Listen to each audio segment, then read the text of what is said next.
Absolutely amazing here. It definitely gives you those vibes of like Uncharted or Lara Croft Tomb Raider. There's something magical about this graceful little town. From the ancient architecture to canoes scattered all along the river and the colourful silk lanterns that light up the night, Hoi An is simply beautiful. Yo, what's up everybody? Welcome to our top things to do in Hoi An episode. Right now we're here in the old town. It's an incredible place, but if you're just visiting Hoi An, we're going to show you a whole bunch of things to do here. That's right, we're super excited. Let's go. So one of the big things that you need to know if you're coming to visit Hoi An Old Town is that you need to find this booth to get your tickets. And what happens is once you've got your ticket, you get access during your entire time here in Hoi An, and you get to see 5 special attractions in the old town of your choice. Tickets are 120,000 dong per person.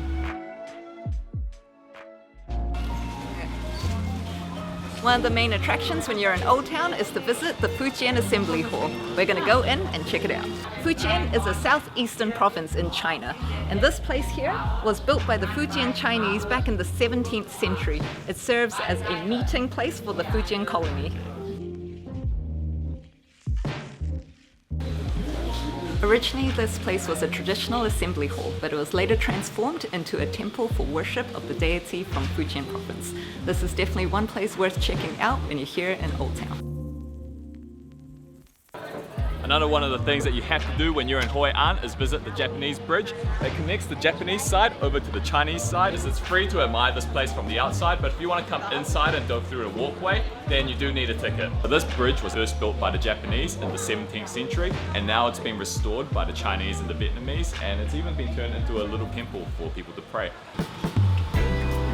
Another thing you can do when you're in Hoi An Old Town is shopping. But just remember, bring your bargaining skills. We found that most stores don't have a fixed price, so a good place to start is aiming for about 50% off. Be prepared to walk away. It often helps with the negotiation, and many stores tend to sell the same item anyway. In Hoi An Old Town, you'll find a whole lot of leather goods shops where you can get bags and shoes. They'll even custom make these bags for you with whatever color, design you want, and it's normally about a one-day turnaround. Another type of store that you'll commonly find are suit and dressmaking shops. They start from around 100 USD for the suits, but it can go up depending on the materials and design that you want. And another impressive thing is that these suits can also be turned around a day. That's the jacket, pants, shirt, everything. So another one of the things that you're going to want to do here in Hoi An Old Town is visit one of the museums. We've done a little bit of a research and we found that the coolest one here is the Ceramics Trade Museum. And what's so cool about this one is, in fact, the building. It's very impressive. Let's go have a look around. This place is super cool. From the rustic wood that they use to the courtyard, it feels like you're in an old movie.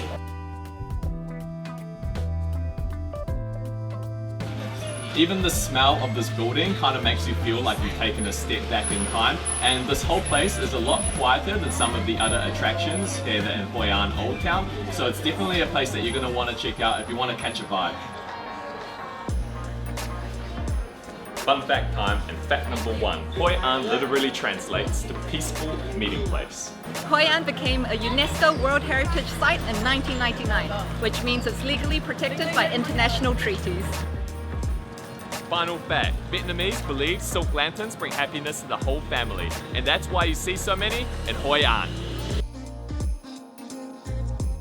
At nighttime, this entire place transforms when all the lanterns get lit up and it looks incredibly beautiful. While the canoes are going down the river, we're gonna go check out this night market now. The peak people time in Old Town is between 6 to 8 p.m. As you can see, this place is absolutely packed. So what you'll find at the night market are a bunch of cafes and restaurants along the riverside. And after a whole day's worth of walking, you can enjoy a foot massage too. But just beware, prices here are a little bit pricier just because it is quite a tourist attraction. We're going to head back over the bridge and get some kao lao from a place that's been recommended to us by Trung. So unfortunately, the place that has kao lao that was recommended to us is closed, but we had one other recommendation for chicken rice, which we're going to go find. It's just down the street this way. Apparently chicken rice is another popular dish here in Hoi An, and this place was the other recommendation that we had from Trung, and you can tell it's good because this place packed with locals.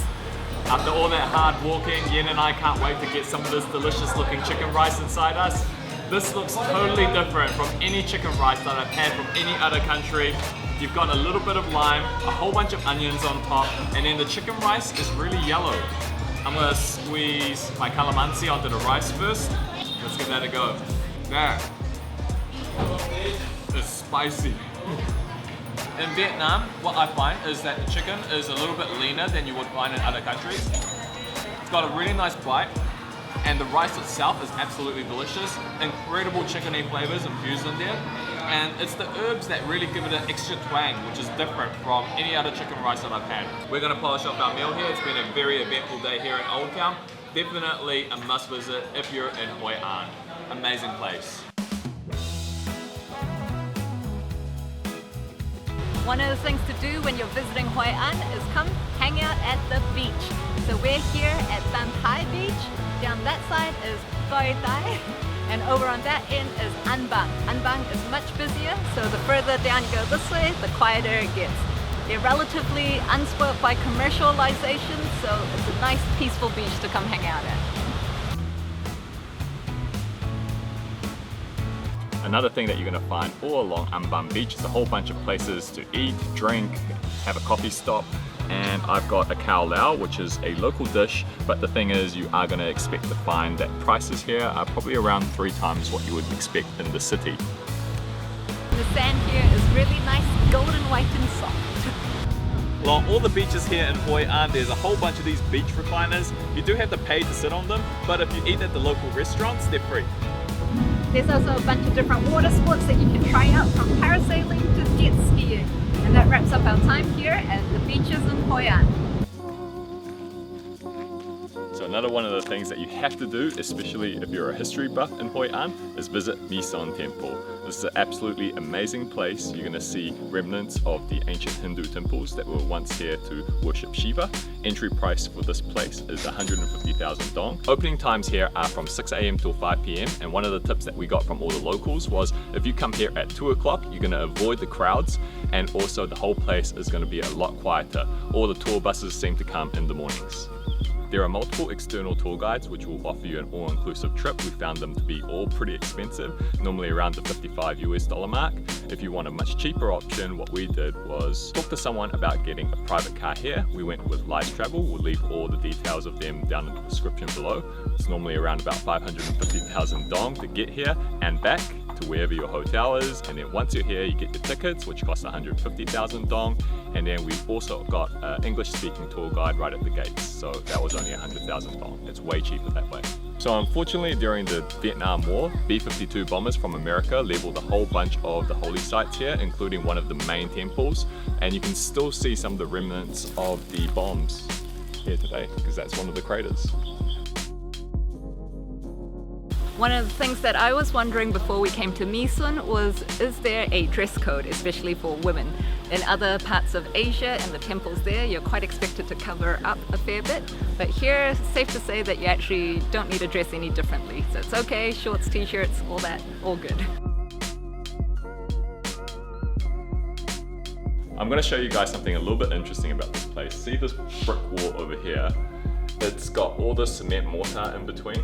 This is a 30-year-old brick wall, but if you look right over here, this is the original brick wall from 1832 when this place was built. This looks like it's in so much better condition, and there's no mortar in between either. It's absolutely amazing here. It definitely gives you those vibes of like Uncharted or Lara Croft Tomb Raider. That brings us to the end of our My Son Sanctuary tour. We're taking the shuttle back to the entrance now, and that was a really nice experience. Highly recommend you get one of the local English-speaking guides though. Makes all the difference to understand a bit more about the culture and the history. So yeah, if you're in Hoi An, definitely one of the things that you must do. Come visit My Son Sanctuary. And that wraps up the top things to do here in Hoi An. So unlike most people who only spend a day or two here, Yen and I have spent a total of 6 nights, and we found this place to be amazing. That's right. We think it's definitely worth the extra time to really explore the city. And guys, if you found this video useful, gave you a couple of ideas for what to do when you're here in Hoi An, please do give us those thumbs up, Yeah. subscribe if you haven't already, and drop us a comment. We really love to hear from you guys. We'll catch you next time. See ya. Bye.